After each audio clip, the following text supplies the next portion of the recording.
கர்த்தருடைய பரிசுத்த நாமத்திற்கு மகிமை உண்டாவதாக. கிறிஸ்துவுக்குள் பிரியமானவர்களே, அருணோதயம் வித் ஜீசஸ் என்கிறதான இந்த நிகழ்ச்சி கூடாக உங்களை சந்திப்பதிலே மிகுந்த மகிழ்ச்சி அடைகிறேன். மீண்டும் மீண்டுமாய் உங்களோடு பேசுவதிலே மிகுந்த ஆனந்தம்.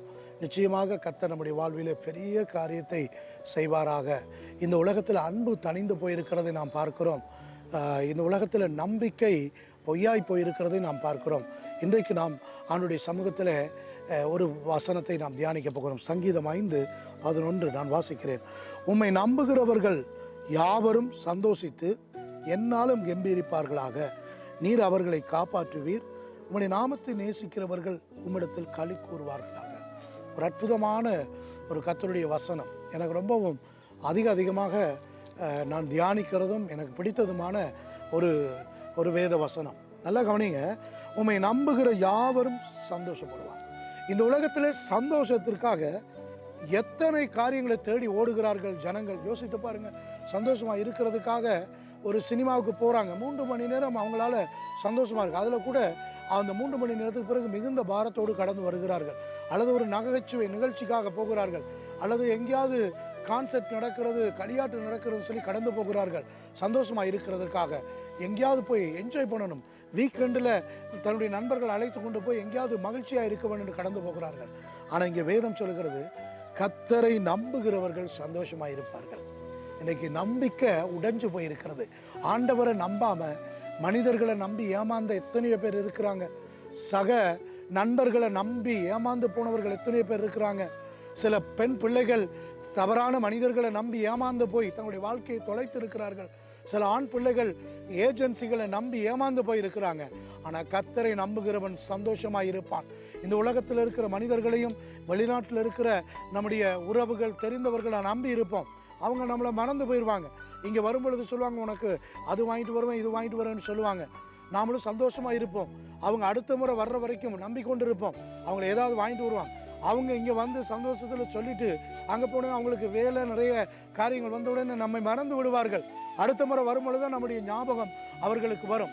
நான் நம்பிக்கொண்டிருப்பேன். அடுத்த முறை வரும்பொழுது அவங்களுக்கு சிம்பிளாக சொல்லுவாங்க, மன்னிச்சு கொள்ளுங்க, நான் மறந்து போயிட்டேன், இன்னொரு முறை வரும்பொழுது பார்ப்ப முடிச்சு சொல்லுவார்கள். நம்ம உடைஞ்சு போயிடுவோம்.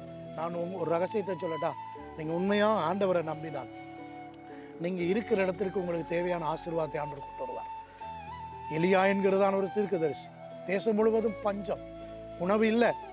ஆண்டவர் சொல்ல, இந்த கேரி தாற்றுக்கரையில் போய் நீ ஒழித்து கொண்டு தாகத்துக்கு தண்ணியை குடி என்றார். ஆனால் எலியா கர்த்தரை நம்பி அந்த இடத்துக்கு கடந்து போனபடினாலே சில காகங்களுக்கு ஆண்டவர் கட்டளையிட்டு இறைச்சியும் அப்பத்தையும் எலியா இருந்த இடத்துக்கு கர்த்தர் கொண்டு போனார். எனக்கு அன்பானவர்களே, நீங்கள் உண்மையாய் கர்த்தரை நம்புவீர்களே ஆனால் நீங்கள் இருக்கிற இடத்திற்கு உங்களுக்கு தேவையான ஆசீர்வாதம் ஆகாயத்தில் பறந்து வரும். நீங்கள் இருக்கிற இடத்தை தேடி கர்த்தர் உங்களுக்கான நன்மைகளை கொண்டு வருவார். நீங்கள் அவரை நம்ப வேண்டும். 100% நீங்கள் அவரை நம்புகிறவர்களாக இருக்க வேண்டும்.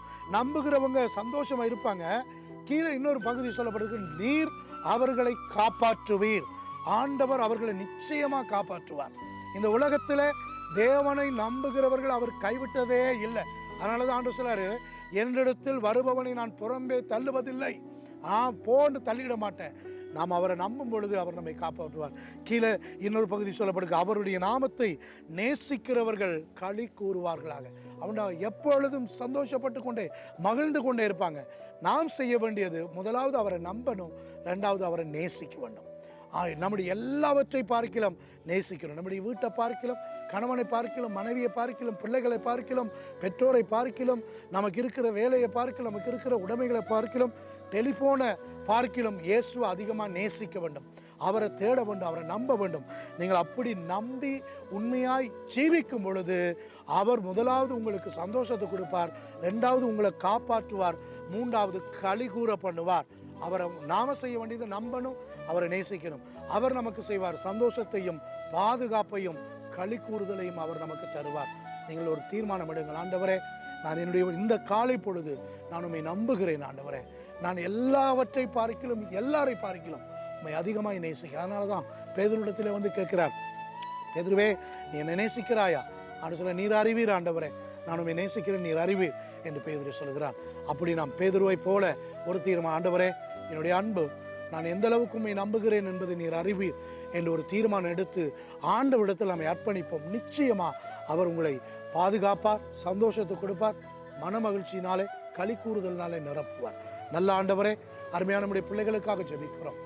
ஆண்டவரே, நானும் உங்களுடைய பிள்ளைகளாகிய ஆண்டவரே, இந்த நிகழ்வை பார்த்து கொண்டிருக்கிற ஒவ்வொருவரும் உம்மை நம்ப, உம்மிடத்தில் மனமகிழ்ச்சியாக இருக்க, ஆண்டவரே நீர் எங்களை பாதுகாக்க, ஆண்டவரே நாங்கள் கழிகூற எங்களுடைய சமூகத்தில் ஒப்புக் கொடுக்கிறோம்.